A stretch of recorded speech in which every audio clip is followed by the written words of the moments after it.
When you think of the Kevorkian case decades ago, when people were going to him, these are patients that are critical and maybe not responsive.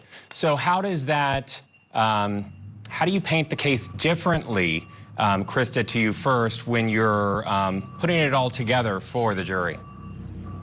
Well, I think you just did, Matt. These patients were patients that came, that he didn't have any developed relationship with. They didn't come to him with any requests to help them die with dignity. You know, what Jack Kevorkian did, whether you agree with assisted suicide or not, was develop a humane way for these patients to hasten their own death and to end their own life. What you have here is you have a doctor that is prescribing enough fentanyl. I think that one of the witnesses said that to kill an elephant. It is much different. It's much more active in the participation of the hastening of death, and it's much more inhumane. And it doesn't seem to me that it is following the same line of consent that was occurring in the Kevorkian matter.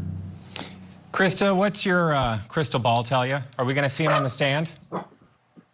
I don't know. I don't have that good of a crystal ball with this instance. I think that it would be very dangerous to put him on the stand. Doctors are very arrogant. I say that with a lot of friends that are very close to me that are doctors.